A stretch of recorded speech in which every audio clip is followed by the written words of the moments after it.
Hello my people. Nongeye kugaruka n'umuhungu wanyu Kizigenza wihaye. Igitondo cyiza mbanje kubasuhuza ndetse mbifuriza umunsi mwiza wo kuwa mbere.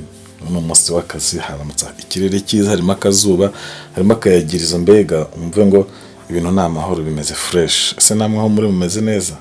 Nyagasana cyabarinze, nta cyabaye, nta gikuba.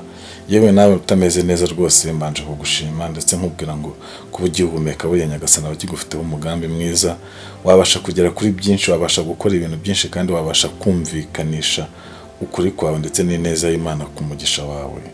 Mbanje kugushimira rero, nshimira abo bakoze subscribe umunsi ku munsi ukabona notification z'ibiganiro byacu. Nge nabwiye ngo mbanza nkakora inkuru nitonze, nkabanza ngashaka ese kuko niki kiri kuvugwa cyanyacyo kitari igihuha. Aka kanya rero nkaba ngarutse nje kubabwira ko bya bintu byose amaze iminsi mwibaza ku bijyanye n'inkuru ya Ndimbati, aka kanya noneho ngewe nje kubakorera umuti. Nagiye mbona ukuntu abantu bose bagiye babyanariza ku ruhande rwabo, ariko aka kanya ndashaka kubabwira noneho inkuru iri update ku bijyanye na Ndimbati. Murabizi ni inkuru yabaye kuri Ndimbati ubwo hagaragaye inkuru zagiye zitacicikana ndetse n'ikiganiro cyaciye ku Isimbi TV, aho umukobwa cyangwa se umwana muto yavuze ko Ndimbati baramufashe ku ngufu amunywesheje amarura amubeshya ngo ni ibintu birimo amakreme. Benshi bagiye babivuga mu buryo butandukanye. Ndimbati bahita bamucira akarubu ubutegane ko mu Kinyarwanda bavuga, abandi bavuga ati rwose nafungwe, abandi atararengana, abandi ati n'umuntu uje kumwicira izina. Yewe biravuga mu buryo butandukanye, na Ndimbati agira icyo bivugaho mu kiganiro kuri telefone.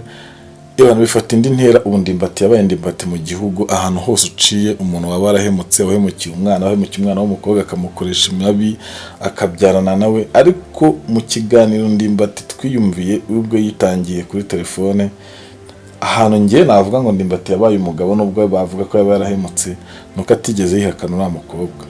Yewe hanagaragaye impamvu zigaragara ko Ndimbati yemera ko yagiye amufasha, ariko tukibaza ukuntu hamwe yavugaga ko yamufasha akamwishyurira amazu, ubundi akavuga ko ngo yaba ari ibintu umukobwa yateguye kugira ngo asebye izina rye, ngo biranashoboka ko abana baba batarabe. Hagenda hazamo urujijo rugiye rutandukanye, abantu babyananiza uko bashaka, bisesengura mu buryo bwabo bwose butandukanye. Ariko muri aka kanya inkuru ihari cyangwa se iri update dushobora no kukubwira twe duhagazeho tuzi, nuko umwe mu bantu bakomeye hano mu gihugu kandi bavuga ari kijyana cyangwa se bakunda kwanariza ibintu bagendeye uko biri ku muhanda cyangwa se uko biri mu mategeko cyangwa se uko biri bifite inyungu ku baturage muri rusange. Uyu ni umwe mu bamama yitwa Immaculee, aho yatangarije igitangazamakuru kimwe, avuga ko we afite amakuru yizeye, nta nubwo kuvuga ngo ni igihuha. Ndatekereza umuntu w'umumama ndetse w'umuyobozi wo muri Transparency, umukuru wayo uyoborayo, adashobora kwicara we ngo avuge ibintu aje gutwikira kuri YouTube. Bimwe byacu hano hanze uvuga ngo abantu bari baratwika, abantu bari bafata we yavuze ngo njye mfite amakuru nizeye 100% ko uriya mwana yakuyeho umwaka umwe. Kuko twe mu kiganiro cyangwa se mu makuru uriya mwana yatanze yavuze ko yafashwe ku ngufu agifite imyaka 17 mbere yuko itariki 24 z'ukwa 12 uwo mwaka bari barimo ahita yuzuza 18. Tukibaza ese uyu mwana yabarakuyeho umwaka umwe agira ngo akunda se bye Ndimbati bamufungishe? Ese nabafungisha bikaba ikibazo cy'uko atigeze amufasha, byo bizaba bikemuye ikibazo cy'uko ibibazo yarafitanye na Ndimbati ndetse n'abana biwe bizaba bikemutse? Ese haba hari abandi bantu babyihisha inyuma kugira ngo bakunde barangize Ndimbati?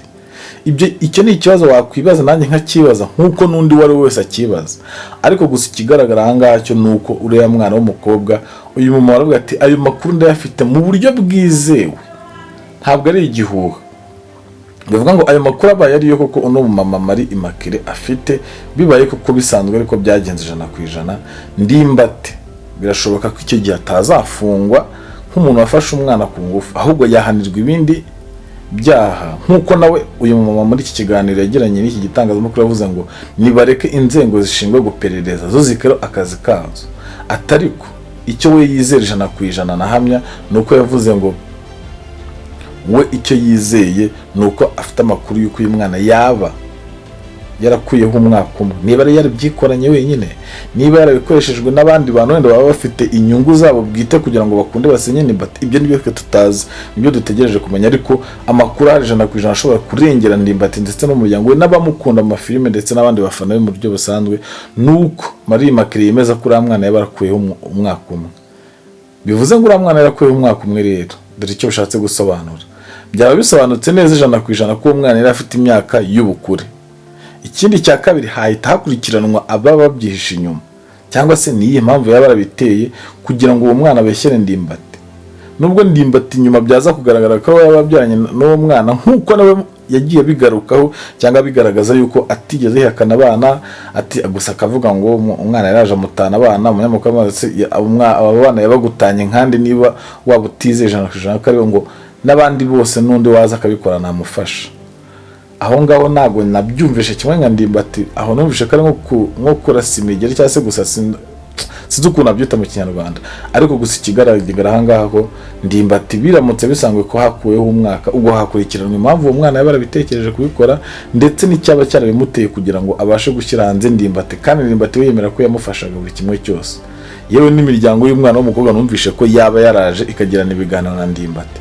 Urumva ikigaragara nuko Ndimbati batigeze yihakana umwana, kandi n'umwana mu kiganiro yagiranye n'umunyamakuru yaramubajije ngo ese iyo nda, oya umwana yaramwibwiriye ngo iyo nda nakabaye narayikuyemo, ngo naramusabye ngo nyikuremo, Ndimbati arabyanga ngo aho kugira ngo iyo ndivemo ngo yakwemera akanitanga bakamufunga. Bivuga ngo Ndimbati niba iki kintu yagikoze atabizi, ariko kikimara kuba we yemeye 100% ko ashobora kwemera kurera uwo mwana cyangwa se gufasha uwo mukobwa.